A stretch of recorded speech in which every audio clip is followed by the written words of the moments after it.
It almost seemed like we weren't going to get here, huh? It's like, where did they go? Are they coming to the show?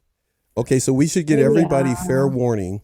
Sarah and I, for some strange reason, at the same time in life, are losing our voices. But we wanted to make sure that we were going to be here today. So please endure us, as you may hear us cough every now and then. We will try our best to mute ourselves when that starts to happen. So thank you, my friend, for being here. Let me get myself somewhat situated. Nice shirt. And you're being very kind. Well, you know, my executive producers, my daughters, they make sure I have these little doodads that I can wear for the show to remind everybody where they are. Let's do this here. I want to make sure that we cover these aspects that we're talking about today. And I'm going with the dark side. If for some reason someone tells me it looks kind of dark where I am, it's because both Sarah and I have relatively been fighting the weather, as it were, a little bit. So I'm going with some softer light here. But Sarah, you took us through a number of things last time we got together that we needed to talk about. Reactive abuse, DARVO, and a number of other things the last time we got together, stereotyping, diversion, so forth. Let me grab my notes here for today. And so, but today we're going to be looking at micro, correct? Gaslighting, self-gaslighting, and a number of other things, but mainly we're going to end the show with macro gaslighting. So if you could please, out of the kindness of your heart, could you shed some light on micro gaslighting? Sure. Before I explain micro gaslighting, it's important to understand what is micro and what is macro, because some people might not fully grasp the concept. But micro is the smaller of the part and macro is the larger of the part, which means that they're quite connected when we're talking about gaslighting, but there's different scales. So when I'm talking about micro, we're talking about tiny little things. When I'm talking about macro, we're talking about grand scale things that probably look at groups of people rather than just one person. So micro gaslighting is usually involving one person, and it usually one-on-one, but it can also come from a group. So let me start with how it can come from a one-on-one person. So micro gaslighting is when you're basically being gaslit on a tiny scale, so tiny that it's hard to understand whether it's gaslighting or not. So you get kind of confused. You feel a bit like, is this or isn't it? You feel like you're in the fight or flight mode, like, or maybe freeze or fawn, where you're like, I'm not sure how to respond to this. So it might be something like little lies or vague details. So a great example is when you're suspecting that someone is lying to you in a relationship. They might say small lies that you know are small lies, but you can't really call them out for it because it's like, how can I prove that small lie? It's really, really hard. Or they might be vague about the details. So you're like, oh, what did you do last night? And they're like, well, I went out. And you're like, well, what did you do? And they're like, well, I went out with my friends. And you're like, well, okay, that seems very vague. That's kind of, and they're like, well, why do you keep pressing me? Like, I went out with my friends. And you're like, okay, this feels kind of strange, but you can't really keep pressing it, right? You're like, well, it'll be weird if I keep going, well, what did you do? So they might not deny, or they might not react. They might just be silent, and they might not say something at all. So you might say, well, it's kind of weird that you're not telling me what you did last night. And they might be like, end of story. They don't give you anything. This is a form of gaslighting because it makes you feel confused, makes you question your reality and go, well, I feel inside like something's not quite right. I'm seeing evidence in front of me that something isn't quite right, because, your brain is like a computer. It's going, this is connecting and this is not. This isn't quite connecting. And those pink and red flags are popping up. But the micro gaslighting is happening, and it's not big enough for us to go, hang on, this is gaslighting. So it's really important to pay attention to these little tiny signs of being gaslit, because the sign of grand scale gaslighting is it's happening on a regular basis. It's happening over and over and over again. It's fair enough if someone, is keeping a secret and, you're not really close with them, and you ask them, well, what did you do? What happened? And they're like, well, nothing. They don't really want to tell you. You can't really push them because that's not nice. But if you notice you're close with this person and they're doing it all the time, that's gaslighting, micro gaslighting. And it starts to wither away at your confidence and at your certainty and your sense of clarity about everything. Another example is, you might have a fight and you feel really confused, and then they'll come in and love bomb you after the silence and the micro gaslighting. They'll be like, oh, by the way, I was thinking about you all night last night, and they hug you, but you're deep inside feeling like they still haven't addressed this thing that, and now they're telling me they loved me and then they missed me. I'm still feeling really confused. So they might plant seeds of doubt as well. They might be like, you like, every time I go out with my friends, you say stuff like this. Maybe you have a problem with, your security inside, and you'll go, oh, okay, maybe it's something to do with me.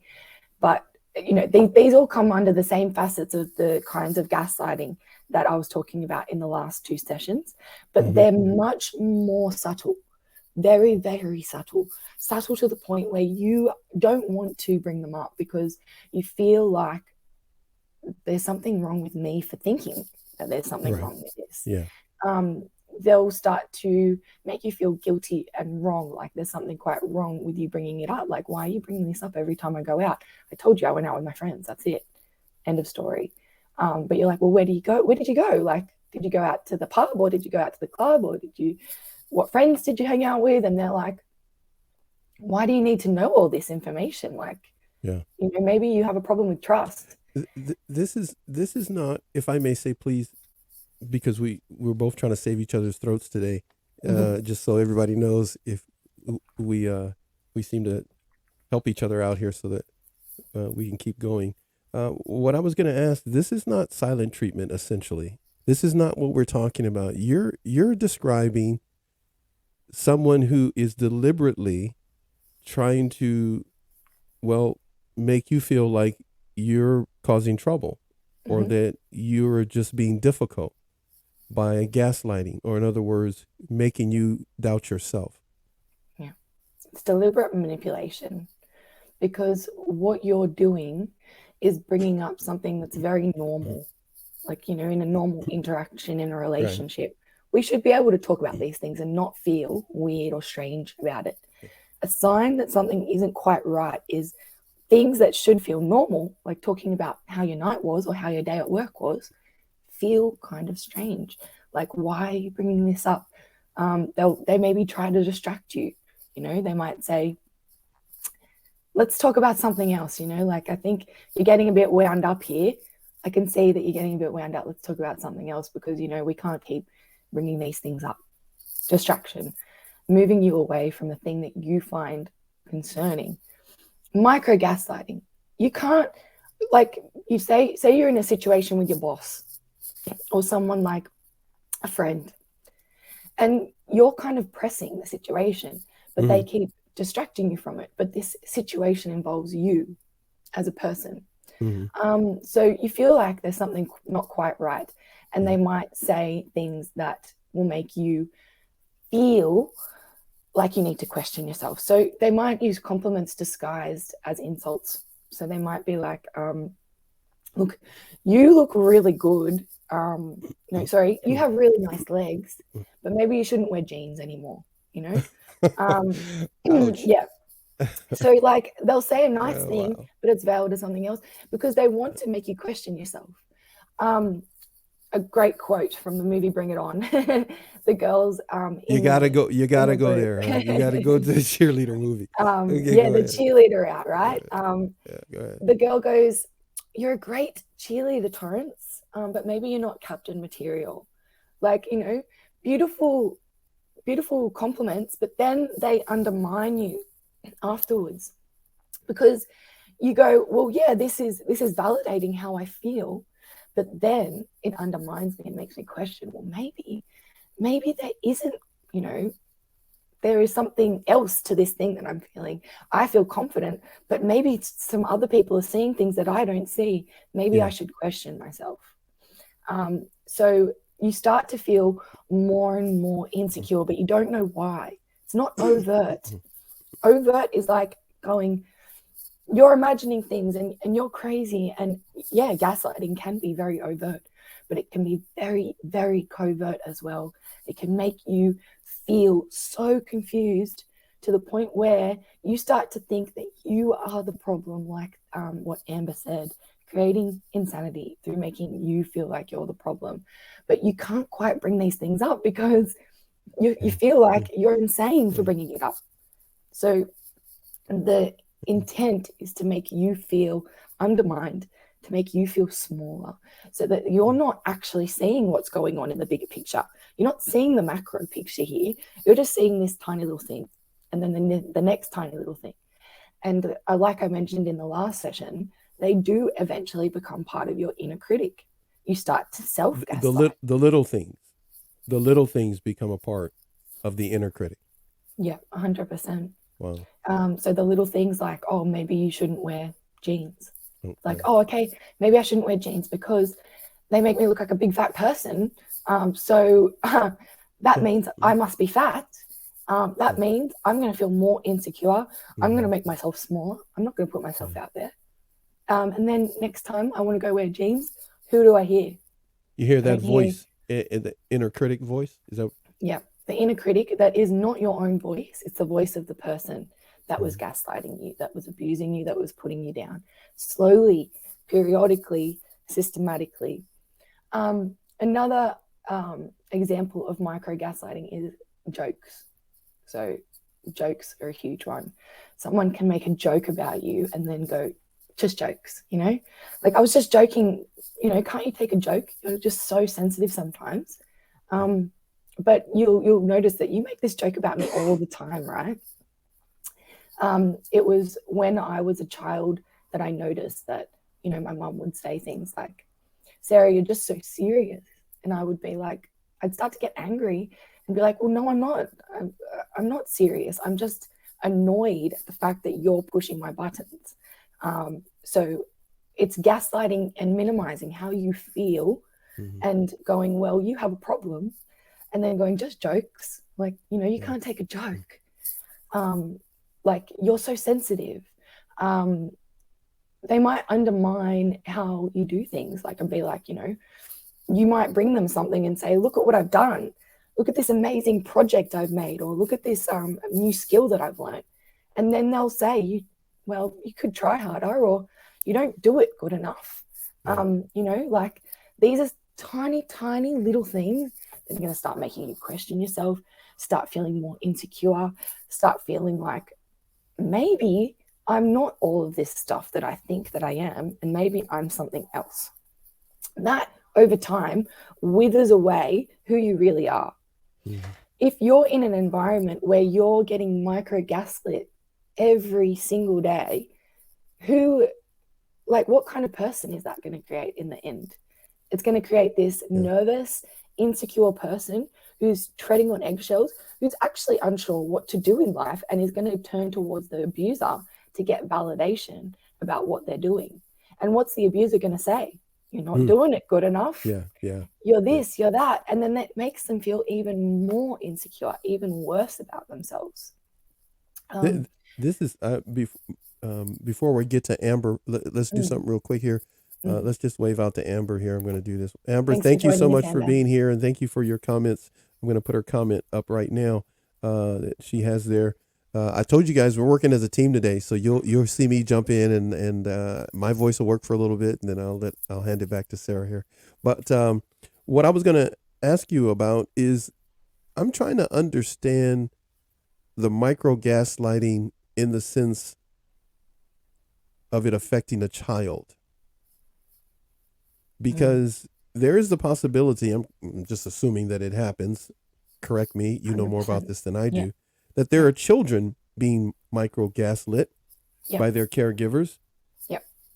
What effect does that have once they become a teenager and as they move into other relationships, job, marriage, as they grow older? How does that micro gaslighting have a negative impact on them? That's a really good question. And we can look at Amber's thought there as well. Thank you, Amber, so much. Yeah. That's, like a great question. And why, you shouldn't let little things like this bother you so much is another excellent one. And the parents in an environment where they can't handle their child's emotions, so they'll gaslight the child. So the child comes with a problem. It's like, oh, hey, I just fell over and I hurt my knee. Why do you let little things bother you so much? Or, you're such a little baby. Let it go. Stop crying. What is that going to do to a child over time? Well, it makes them feel like they're uncertain about making their own decisions. They're also going to be dependent on that person as they grow up because they don't know anything else. If they're dependent on someone who constantly puts them down, what are they going to try and do with every other relationship in their life? They're going to constantly try to seek validation from that person, because in the relationship with their parent, they've never done anything quite good enough for the parent.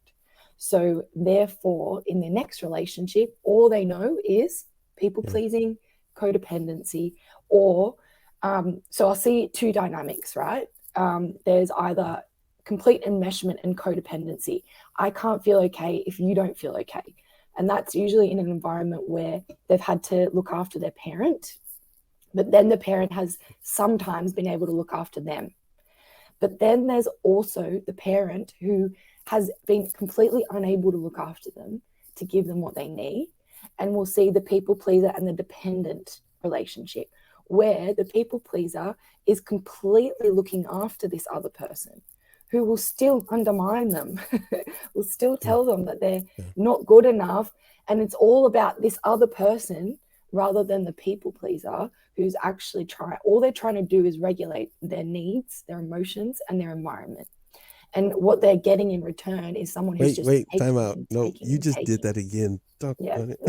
They're trying to regulate what three things again? You said their needs, their emotions, and their environment. So what we're doing as people pleasers, I feel dysregulated because the other person feels dysregulated. So my needs are about making that person feel better, because therefore I feel better. My emotions will also feel better because I feel uncomfortable when someone else feels uncomfortable. This is the way a people pleaser feels or works in their mind. And the environment, therefore, feels safer when I'm making someone else feel better. So if we're constantly putting everything else into someone else and they're constantly taking, where are our needs getting filled up? Yeah. Our needs are only getting filled up in a very shallow or in a way that is, it's not actually, it's fake. It's a fake way to fulfill our needs, because our needs will really be fulfilled by looking after ourselves properly and listening to ourselves properly. But the problem is, with all this micro gaslighting, we're not able to regulate or understand ourselves properly because we have another voice inside, another voice that keeps ringing. And a good example of this is, I've been watching this show. It's a huge show, and I used to hate it so much in Australia because I was like, this is the worst show in the world. But it's actually really good to watch because it's a social experiment. Have you heard of Married at First Sight? I don't know if you have it in America. No, I don't know. It's pretty wacky, right? So two people are looking for love, and they decide to put it in the hands of experts, and experts decide to pair up people who they think are well suited, and they've never met each other, and they go down the aisle and get married. And on this show, I decided to start watching it because I want to see how do people work in these environments where, like, you're meeting someone for the first time. There's going to be red flags straight up. And I've witnessed it on this show. If you want to see gaslighting happening straight up, go and watch this show. It is insane how much it happens. So the safest place to be is watching the show, you're saying, because whoever's doing this is totally out of their mind. Go ahead. Totally. But it's not just in between the couples, it's in the groups as well. Oh, really? And so wow. A really big sign of micro gaslighting is exaggerating your behavior. So there was a wait. Make sure, I'm just going to repeat that. Make sure I understand that correctly. That micro gaslighting involves the abuser exaggerating my behavior. In other words. Yes. Okay. So I'll give you a perfect example to help you to understand. On the show Maths, Married at First Sight, there was a girl sitting there and she didn't like the other girl. So she said to the other girl, I don't like your voice, right? Okay. So this is the abuser saying to the girl, I don't like your voice. Immediately, the girl who gets it said to feels a wound, right? She's like, people have said to me my whole life that they don't like my voice. Wow. I'm feeling hurt now. She was very angry. She smashed a glass on the table and said, you know what? People have done this to me so much in my life and blah, blah, blah. The girl who was abusive then was, pushing the wounds more and more. Then later on, gaslit the girl by, in the group, saying that the girl was waving the glass around in her face. So that's what a gaslighter will do. The girl smashed the glass because she was feeling intense emotion. She was like, you know what? Everyone says this about me. I'm sick of it. And she was crying, and she was very out of her depth in terms of like regulating her own emotions. But what did this other girl do? She pushed the point. And this is micro gaslighting because she's bringing in other people to go, oh my gosh, oh, did she really do that?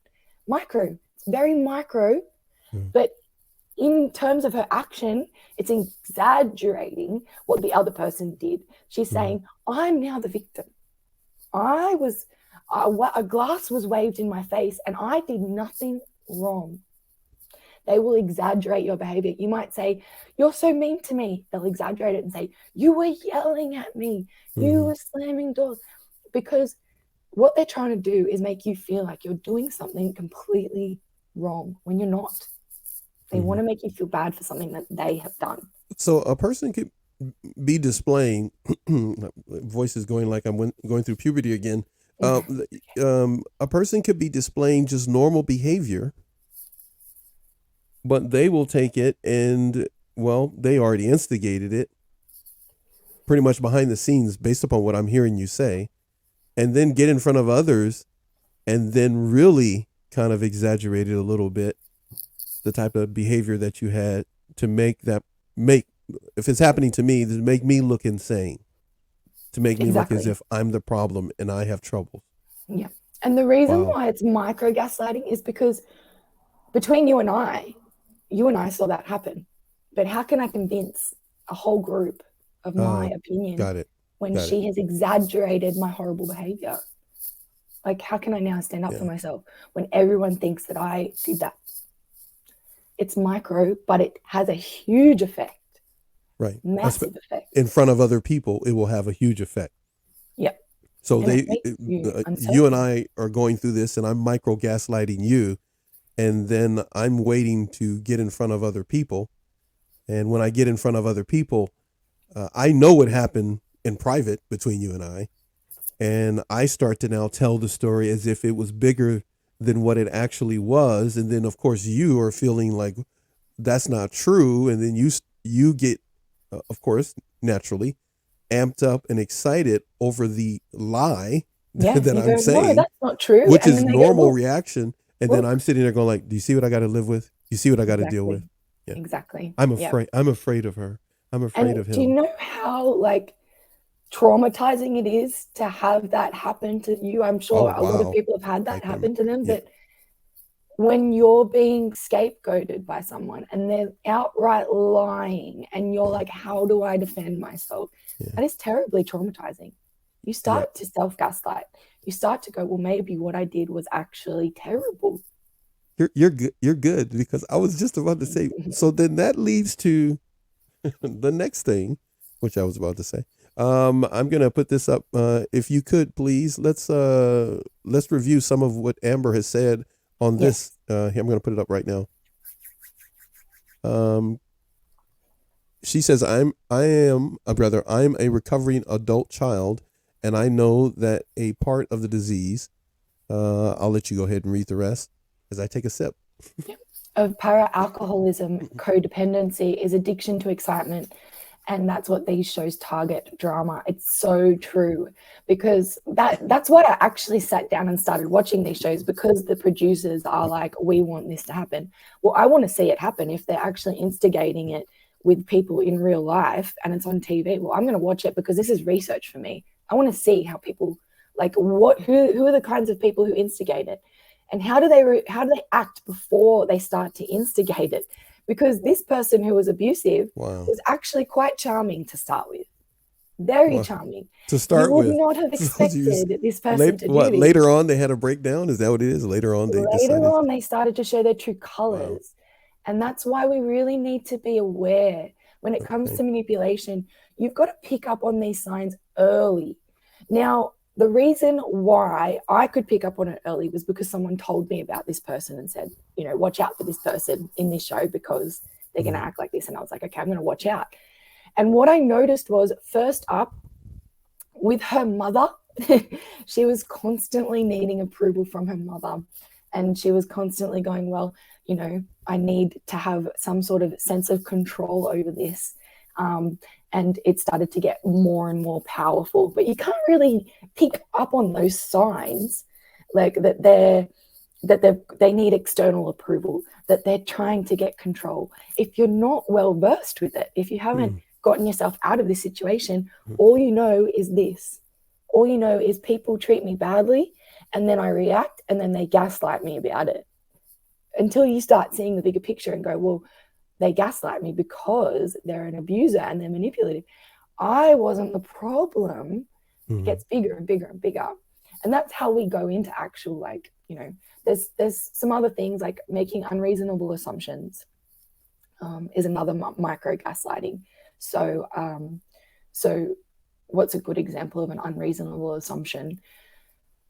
You go to dinner with your friend, and then you say, oh, I was getting some attention tonight with my outfit. And then the unreasonable assumption is, you were cheating on me. You do this all the time. And you're like, well, no, I wasn't cheating on you. And then they're like, well, you love the attention, and you have this need for attention. And you're like, what? Like, this is where is this coming from? Like, this is coming from nowhere. I was just saying that, like, everyone was commenting on my dress tonight. And now you're saying that, I have this need to be have attention and things like that. These sorts of things are unreasonable assumptions that are going to make you feel like you're questioning yourself. Criticizing things that you love. So that's another example. And it comes back to the child one, how that affects your child. Imagine a child loves painting, for example. Yeah. Okay. But their parent wants them to do sport. And so the child comes to the parent and says, look at this amazing painting I made. And they're like, yeah, that's good, but don't you love soccer or something? Like, don't you have, like, shouldn't you be spending more time on soccer? And they criticize what you love. And that's something that I experienced. And you might experience it if you've been gaslit from your parent. Micro gaslighting is, I would tell my parent about my career in coaching, for example, but she'd bring up something that was totally irrelevant. Say, didn't you want to do acting when you were a kid? And I'm like, no, I didn't want to do acting. You wanted me to do acting. So that's micro gaslighting, right? They're not actually listening to you. They're criticizing something that you love and that you actually, you know, that's part of your life, and dismiss you and make you feel really tiny and small and go, well, what I do isn't of importance. But like, even today, I will still think to myself, if my mum only saw what I'm trying to do to help people, maybe she would understand, but she would never. She would still say that it's not good enough. Well, and you're in one of those situations where what you're talking about, actually, you're talking about her. Exactly. And she would still she will never agree with you on that one. So. She'd still never get it because, unfortunately, you know, she's deep in the throes of her personality disorder. But even there, like, you know, even if I said I'm helping people through their mother wounds and blah, blah, blah, she would still dismiss it and say, well, you should be, you know, you should be a psychologist. You should be a grave digger. You should be anything. But you find yourself helping people, and I know you've helped people, at least the viewers that I have and had on Instagram and the ones that I have now on YouTube. I get nothing but positive feedback. You're doing amazing work. I told you I got your back. I'll step in when so you can save your voice. We're going to be moving to self-gaslighting in just a moment. And I know there's another comment that we need to get to, but we have a scheduled commercial break that we're about to take right now. It will be 31 seconds out of the show, in which we will try our best to recoup our voices, and we'll see everybody in just a moment. So hang tight and take a look at this.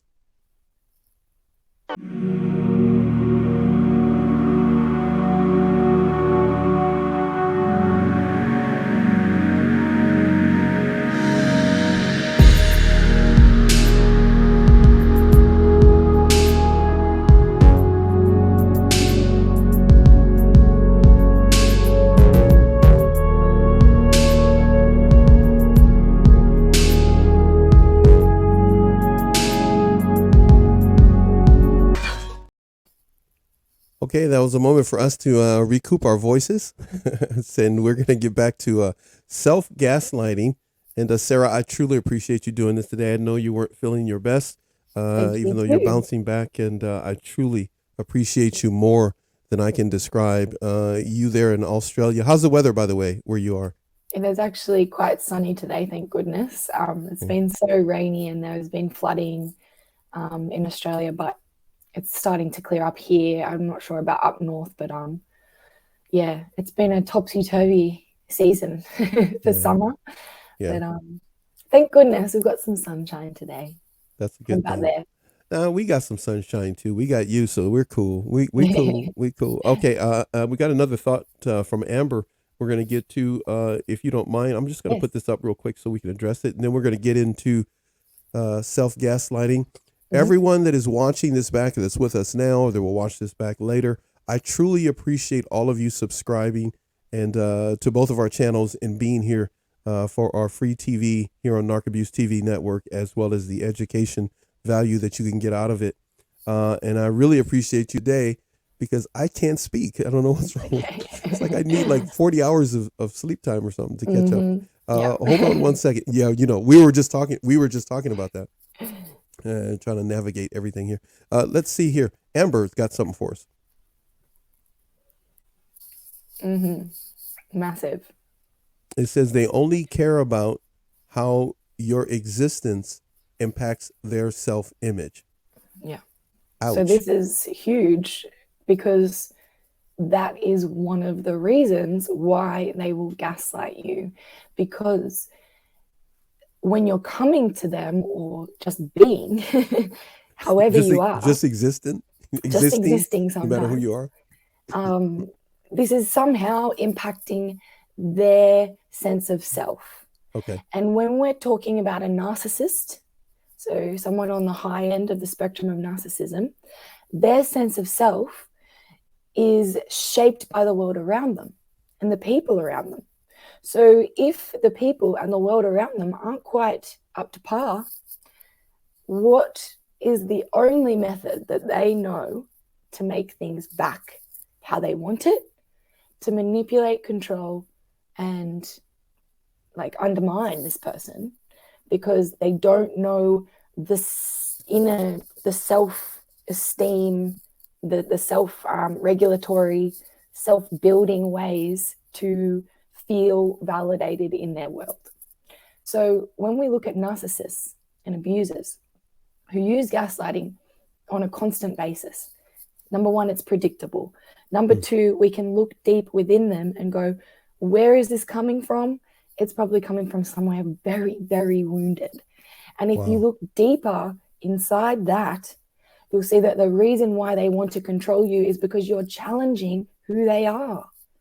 And it's very sad, very, very sad. But you don't have to take responsibility for it. You don't have to go, well, now I'm going to help you and fix you. And now I'm going to make excuses for your behavior, because no, that's their responsibility. It's their choice to do that. And the problem with people pleasers, these people who have grown up with the micro gaslighting, the undermining, the parents who haven't been able to give them what they need. We go one of two ways. We become the people pleaser or the narcissist who self-fulfills, or the people pleaser who fulfills others to get what they need. And these people pleasers, these are the ones who get really pushed down and dragged through the dirt, and end up getting sick. Whereas we need to actually learn a little bit from narcissists. We need to actually have a bit more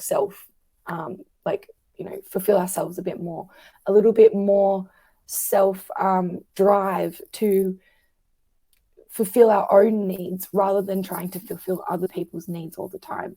And the problem with the self-gaslighting is when someone starts to undermine us, put us down, make us question who we are, then they don't need to gaslight us anymore. We will just do that for ourselves. So we will start to question ourselves and start to go, like I said, with the pants. Maybe I shouldn't wear jeans. Maybe I am fat. Maybe I need to work harder at the gym because I am fat. All that is running through for example, if you start thinking that's running through your head, and that person could have been gone 20, 30 years ago and said that to you. Yep. But yet now you're still today. Yeah. Doing it to yourself. I'm doing my coaching and I'm still going, I wonder if my mom would find this. Second guessing an aspect of life. Second because guessing that person is in your head, which now technically they're not physically in front of you. No. But what they said, but their voice. We continue to hit repeat and play it over and over. 100%. It plays over and over until you start to challenge that voice, which you think is your own voice. A lot of the time when we get programmed that way, we really think it's our own voice. And when I started to do healing, this very impactful healer said to me, Sarah, you need to learn that you're not your mother. I was like, well, what the hell does that mean? And I was like, hey, you know what? You could have came and talked to me. I could have told you that for free. Sorry, go ahead. For years and years and years and years and years, I was like, what does that mean? What does that mean? Until I started doing the healing work, and I realized that I really had taken on board all of these things that were my mother, and all of these things that my mother said were about me. And that's what he meant when he said, you need to learn that you're not your mother.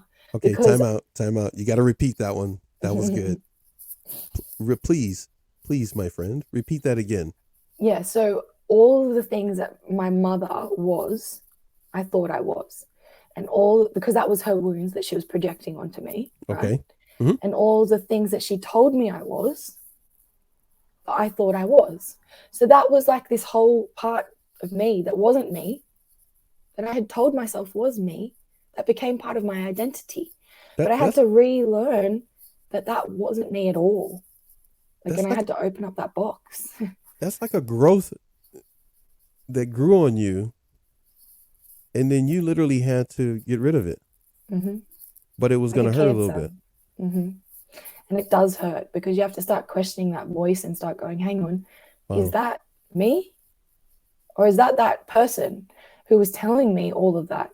And sometimes you're like, I still don't know. You still don't know, because there's still those deep down feelings like, I'm a bad person, I'm not doing good enough.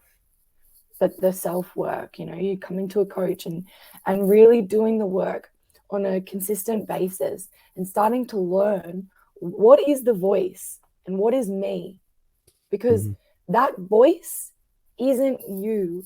And when you start to hear the voice for what it really is, it's not actually your voice, you can start to discern and see the contrast between who you really are and what they were telling you were.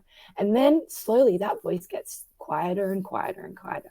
This person starts to shine through, and you see, okay, well, I am this nice person, I am this calm person, I am a very nice person, I do good things, and I I do help people, and I know things, and et cetera, but it takes time to start bashing down that inner critic, because it builds up over years, especially when it's your parent, because it's not just built up over years, it's wired in you, and it takes time to cross the wires how they were supposed to go. But it's possible. It is definitely possible. You remind me, what popped into my head as I'm hearing you say this, it reminds me of an experience that one of my guests mentioned when we first got started in September of 2020. And he said something I had never heard before, but I'm hearing you say it better than he did. He said, I had to write down all the things that I could remember that my parents and my older siblings told me. He says, and I couldn't believe all the things that I was living or self-sabotaging. He didn't talk about self-gaslighting, but he was talking about self-sabotaging. My tongue is going again. And he started to recognize that stuff wasn't him. But he kept fulfilling these self-fulfilling prophecies because those things were in his head. Yeah, it's like a record playing on repeat. You know, when you have a song stuck in your head and you're like, but why is this song stuck in my head? Yeah, why is this? But when he wrote it out, some of the things that were said to him, when he started remembering, and then things started opening up, he started remembering more things. Yeah. He started remembering more and more. And then he started to recognize, oh, wow, I've been living this life that someone, projected, or how'd you say? Into my head, their wounds, their insecurities. They put them onto me. I started living it out, and he wasn't happy. Exactly. You start to see that this can be separated from you. And I recommend that to anyone who has experienced this and is maybe recovering even. And if you're an adult, even better, start now. Grab a book. I have this gold book. I was going to grab it, but it's not right around me. But I filled it up with memories, things that I'd been told, things that had happened to me. All of these things that were floating around in my head that I had not processed. Because when we don't process something that happens to us, it becomes like a fracture in our mind, kind of. A fracture in our emotions and in our personal development. And that fracture, unless it's actually addressed, or, we look at it, we look at the wound and we go, hey, what's that? Unless we do that, what's it going to do? It starts to fester, it bubbles up, it gets infected, then it starts to create sickness in the surrounding areas. What happens then? It starts to feel like cancer starts to build. And then we die eventually because we just cannot take that. But what we do by looking at it and going and addressing it is going, it's no longer in there. I've looked at the wound. I've taken the wound out. I've put it on paper. And now I've realized that that's not me. I'm separating it from myself now. this is me, that's the wound.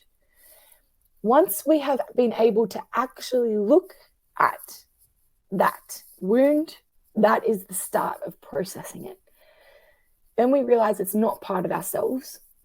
Sometimes we need to tell people about it. Sometimes we need to talk to a therapist. Sometimes writing it down is enough. Sometimes we need to confront that person. Mm-hmm. And when it comes to confronting the people, we need to know when gaslighting is apparent, because they might try to gaslight us again. I've been through processes of confronting people who have abused me. One was very recent, and it was a very, very intense one. And it was like this very weak attempt at gaslighting me after many, many years of, keeping this thing hidden under shrouds of secrecy. Their attempts at gaslighting me were so weak that I felt sorry for them. They said, maybe that was the only time it happened, and maybe, this was 30 years ago or whatever. This was like 25 years ago. Why are you still holding on to it? And things like that. This is all micro gaslighting, and trying to make you feel like something that was really big to you wasn't. But it's important to address these things. It's really important. We're going to make sure that we see your words there, Amber. We see your words. We're going to make sure to get to them. Matter of fact, let's take a moment, and I'll let you do the reading if you wish to. Mm-hmm. We'll take turns, and we'll see what Amber has for us. Crazy to think the first 7 years where we develop our subconscious mind. Yes, 0 to 7 is the imprint phase. So this is when we're basically like a sponge, and we are literally taking in everything. And after that age, we're basically stuck with what we've been given, unfortunately. Sometimes it's good, sometimes it's bad. Mm. But until we get to the later stages where we start to learn. So there's the modeling phase after that, where we go, well, I like this and I don't like that. And then there's the socialization phase where we go out into the greater world and we learn what works and what doesn't. And in this socialization phase, we should be learning that the things that we learned back in age 0 to 7, we want to kind of let go of those things. But unfortunately, when we've been abused, we don't have the opportunity to do that because we've been so repressed. Like our development has been repressed. So when we're supposed to be going out into the greater world and learning how we belong in the greater world, we're actually being pulled back and told that we're not able to do it, that we won't be able to do it, that, it's going to be unsuccessful and that we're going to struggle. And then we start to question ourselves and we go, well, I'm not going to be able to live in the greater world. I'm not going to be able to survive. Wow. We stay with our parents. We stay with those people that tell us that we can't do anything. And that creates our future relationships as well, because we go to people who model the same relationships that we had with our parents. Favorite book I read for this inner child trauma work was How to Do the Work by Nicole LaPera. Yes, and that's a great book, and I highly recommend also reading Will I Ever Be Good Enough by Dr. Carol McBride. That's a really good one. Even if you didn't have a narcissistic parent, it's good to understand how the gaslighting works and how the kind of modeling works as you grow up, and how that carries on into later life, and how you can start to let go of it. It's because really important. if not, then a person is going to get stuck into this whole lifestyle of self-gaslighting. Yes. Because from what I'm hearing, other individuals talk about gaslighting. When they're self-gaslighting, it literally becomes just a way of life for them, to the point they're inactive. They literally will become almost non-existent because they believe they can't do anything. Yeah. And unfortunately, as much as my mother is in the throes of her personality disorder, I will see that in my mother as well. Because like I said, when we are growing up, when we don't get what we need, so this goes back generationally. The parent doesn't give us what we need. We either become the people pleaser or the narcissist. Unfortunately, my mother became a people pleasing narcissist. So she thought that by giving everything, she was going to be the martyr. And this is what we call a communal narcissist. They act like the martyr. where they're like, I give everything and I'm such a good person and look at all the things that I do. But deep down, they're so insecure and they just don't know who they are. And they're so wounded that eventually they just lose themselves. They get so stuck in this. And my mum, look at my mum, like I'm giving you the example. She gets so stuck in this, what she believes is life and everything, that she now has no one because everyone is wrong. She doesn't have support because no one can do better than her. She doesn't have motivations or aspirations or desires or excitement in life because she's frozen where she is because she doesn't know which way to go. So you can look at that and be sad about it because they are these people who don't know anything else. And it makes you become like that when you stay in that environment and you go, well, no, I can't do anything either. No, my parent didn't do that, so now I can't do that. My parent told me I can't do that, so therefore I'll never be able to do that. I have clients come to me all the time and be like, well, I'm trying to start a business. My parents said, you know, I've had businesses and you're never going to be able to do it. You know, like it's so I common. failed, so there's no way you're going to do it. You're going to fail too. Exactly. Yeah. Well, I tried that, or it's the other way. You know, I wanted to have a business, so you should have a business. Oh yeah, and you should do that.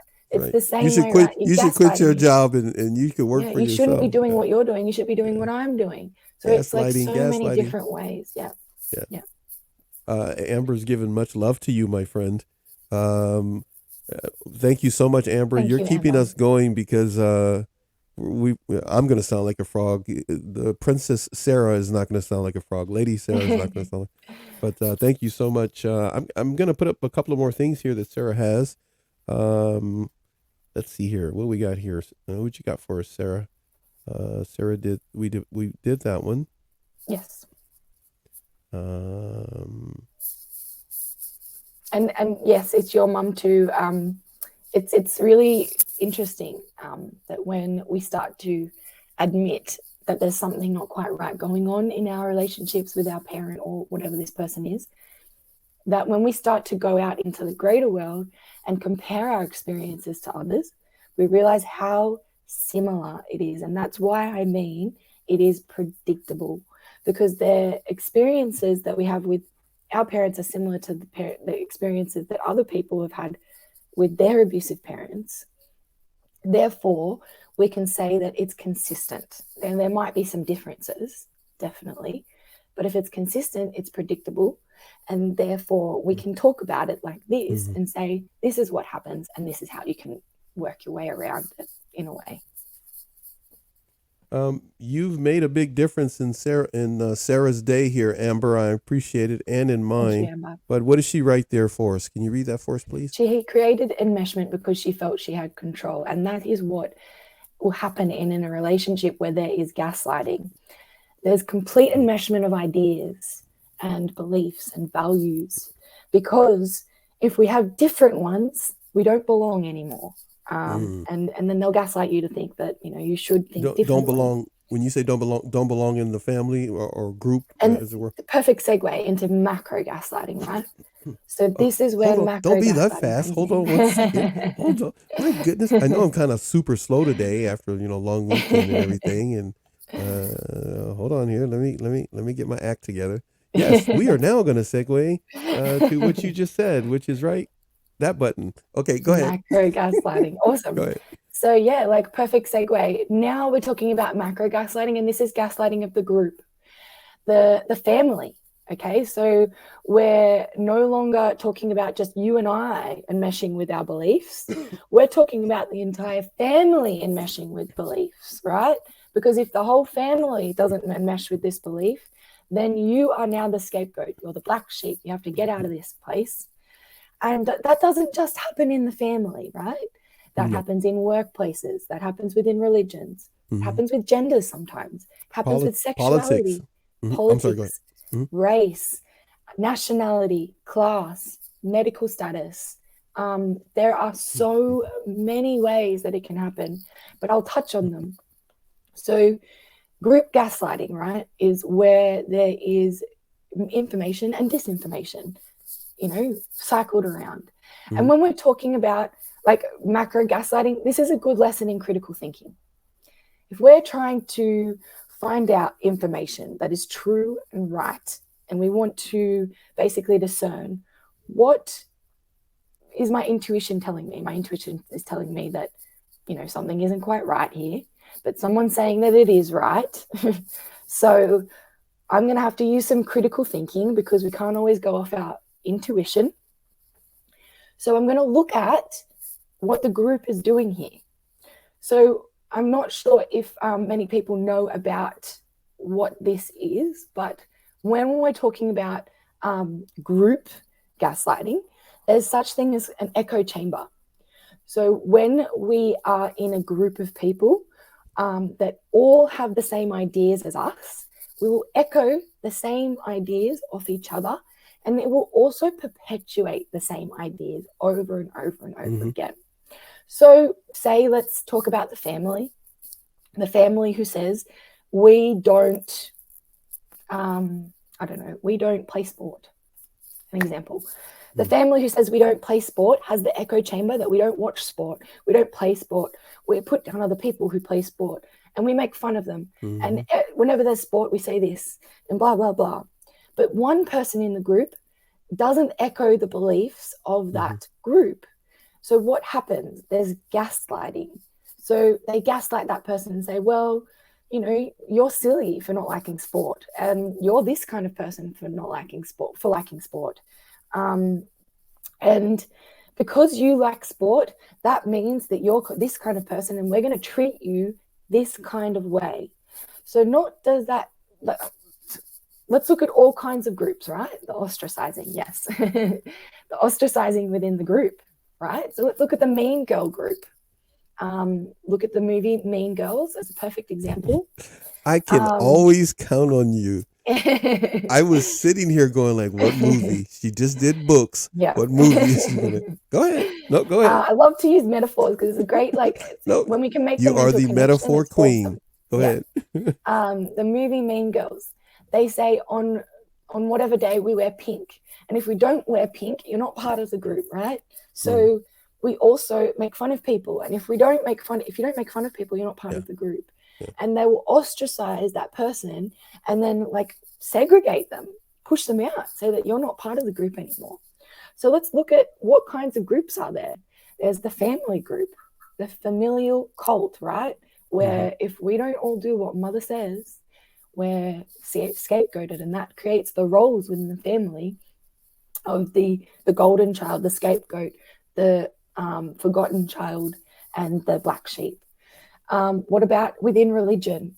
There's religious cults sometimes, if we were looking at the one where they were branding people, I can't remember what it's called. Yeah, you can't sit with us. Look on the bright side. It makes two of us because I can't remember either. I can only think of Jim Jones, but I'm 400 years old. Jim Jones, exactly. Another example. Everybody had to drink the Kool-Aid. Everyone had to drink the Kool-Aid, and if you didn't drink the Kool-Aid, you weren't part of the group, right? And if you didn't believe this religious belief, you weren't allowed to be a part of the group, because if you didn't believe the religious belief, then you wouldn't have thought that it was okay to drink the Kool-Aid in the first place. So anyone who doesn't believe is going to be gaslit. So they're going to be told to others that you're going to tell the group that this person doesn't belong, that we should ostracize them, that we should make them feel like they're silly for believing this other belief.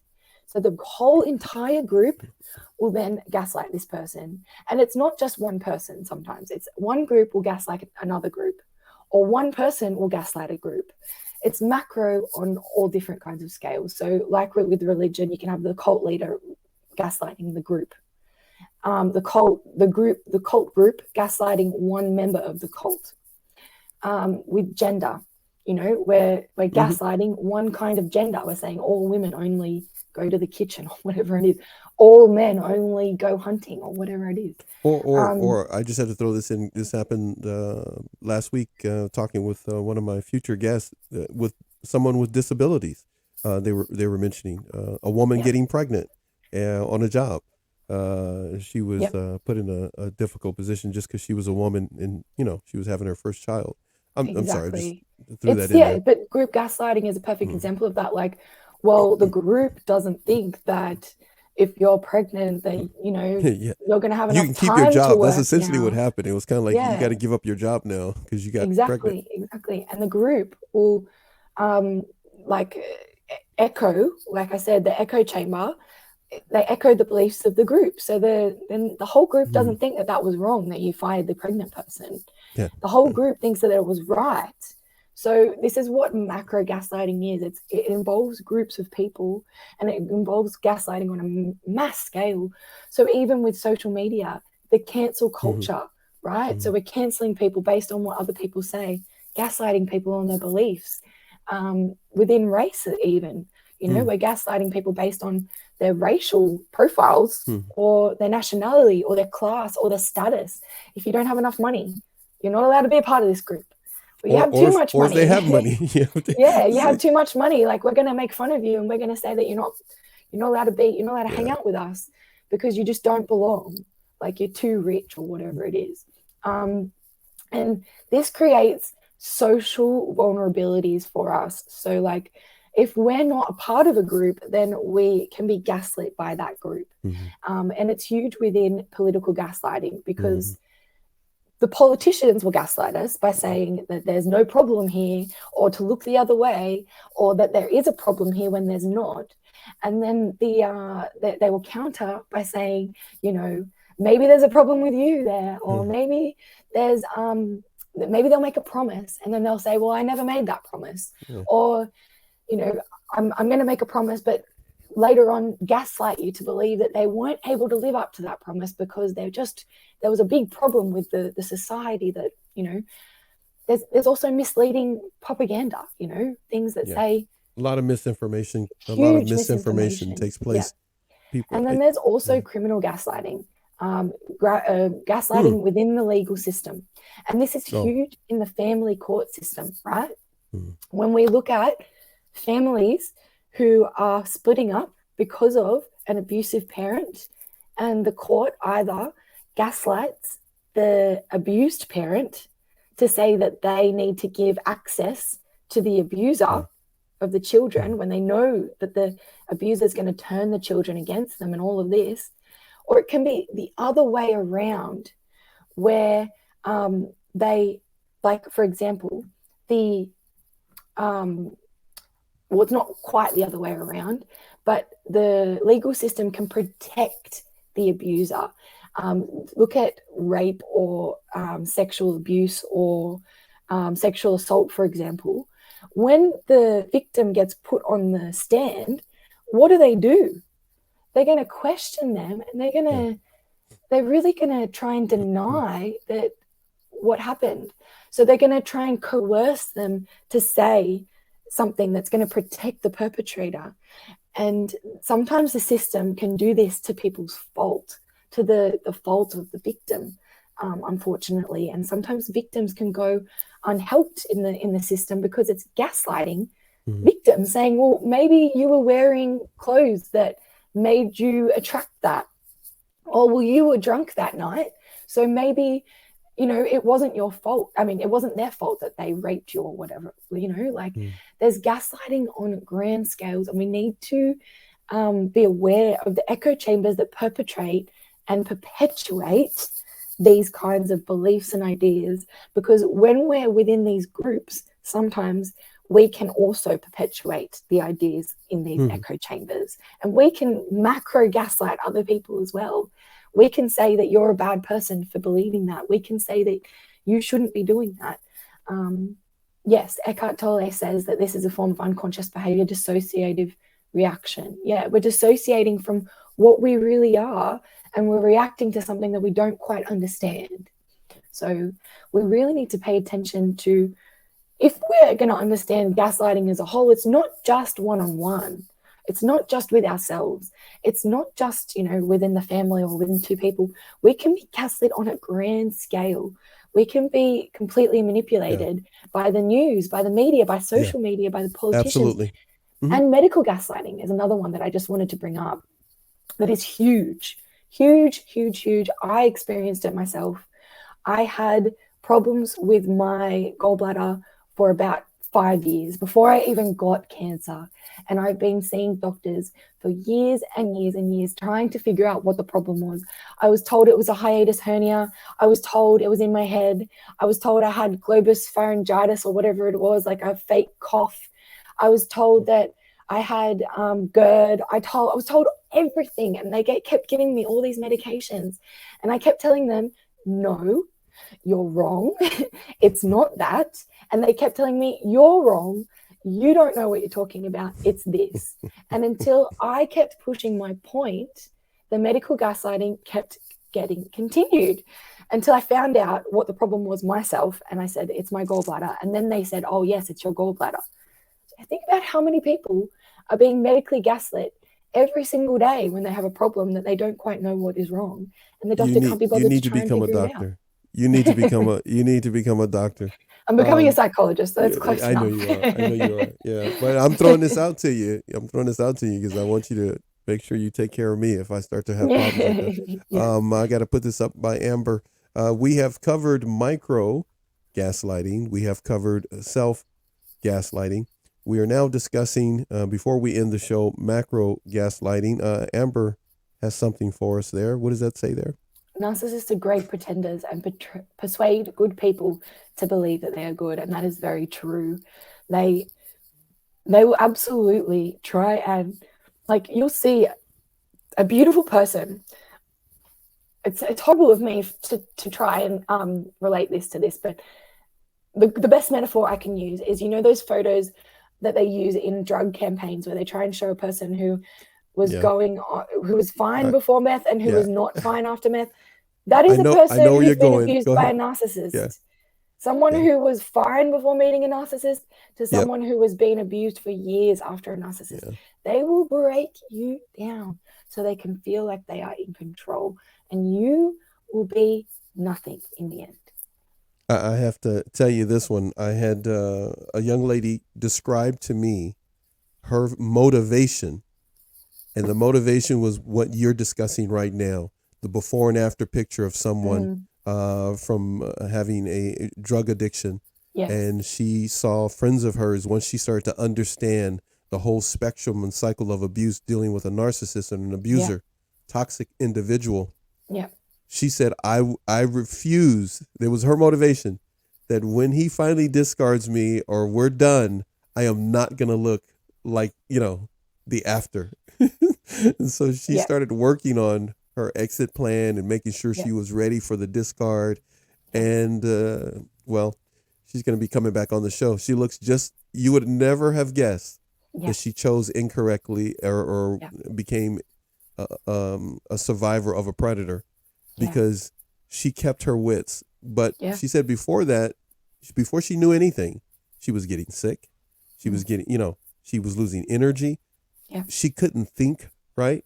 All the things that many people talk about, but they never really think that maybe it's their environment and who they, have allowed into their life.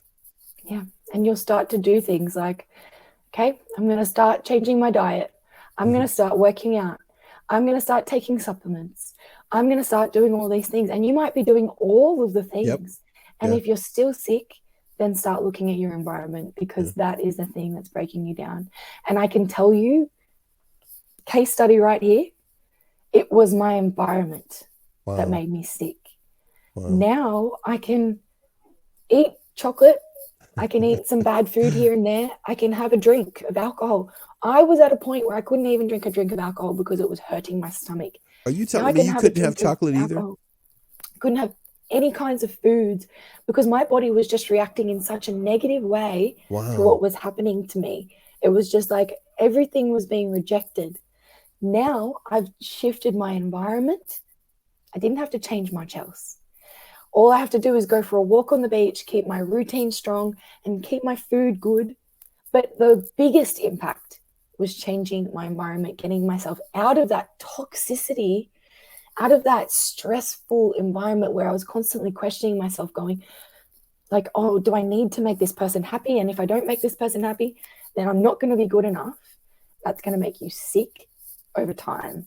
And as soon as you start to shift that environment, you're going to see that that energy that you pour into yourself is good, and it makes you healthy. It makes you thrive. It makes you motivated and inspired to do the things that you want in your life.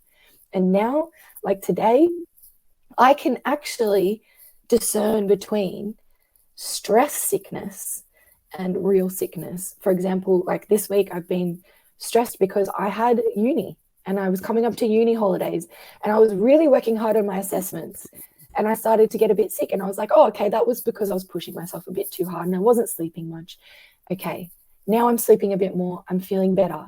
But when I was in that abusive environment, not even sleeping a bit better and not even going, well, it's uni, not even little things like that were able to, stop me from feeling that way, because it was constant abuse that was pulling me down.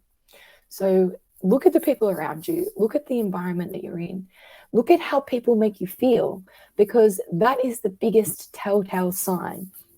If you're with one person, or if you're in a group of people and they make you feel a certain way inside and it's not a good way, trust that feeling and start to question why you're feeling that way. That's the first step. And I thought we were going to go light on your voice today, It's and okay. I couldn't help you at all. I couldn't muster up anything out of these vocal cords to be of some major help to you, That's okay. No worries. And my lighting's freaking out and everything. My environment is gaslighting me, and I was just trying to have a nice quiet. No, I'm just kidding. Literally Listen, gaslighting. we have gone. I don't know, because I'm far away from my computer An and hour and monitors and 11. camera and Yep. everything. We've gone a pretty good amount of time here, Yes. and I'm going to agree with you 5,000% when it comes to environment.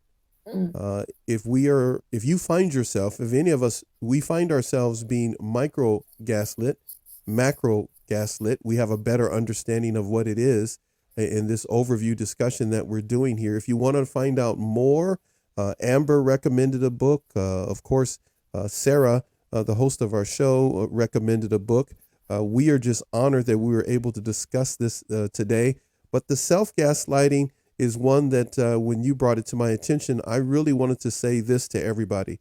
Please be really careful with that.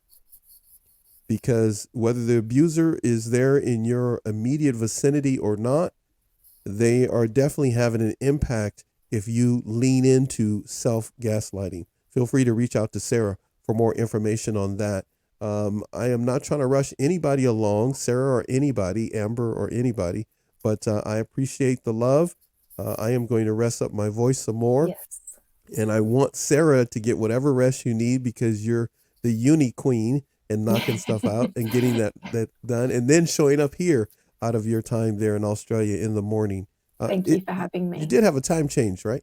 Yes, it was an hour earlier, so daylight savings time. So what time is it there right now? It's 5:20 here 10, in California. 10:20 a.m. Yep. It's 10. Okay. All right. So much love to you, everybody. Yes. I just wanted to add before we go that go ahead, please. To sum up today's session, I think the best question to ask is, whose voice are you hearing in your head? Hopefully it's not my frog voice. Go ahead. Whose voice are you hearing? Because that will tell you whether it is you or if it's someone else. Because if you're hearing like, oh, you're such a, I'm giving you examples of my own. You're such a violent person, Sarah. You're such an angry person, Sarah. I would say that to myself, and then I'd say, wait, who told me that? My mother. So that's not actually my voice, right? So I stopped telling myself that, and I started saying, you're such a happy person. You're really funny. You're good at making jokes. And then I stopped listening to that voice, and I started realizing I'm not violent and I'm not a bad person. So start listening to whose voice am I hearing, and start to challenge that voice with affirmations. Be gentle with yourselves, like Amber said, and always be kind, because self-kindness will go a long way. And thank you so much for having me. And thank you for showing up, even though your voice is going too. Oh, hey, you know what? So I learn from you all the time. Every moment I learn something from you. Every time we get a chance to speak, you're a very humble, honest-hearted person who really loves people, and you do your best to try to help people. And that's why, well, we're working together to put these shows on. And Amber, thank you.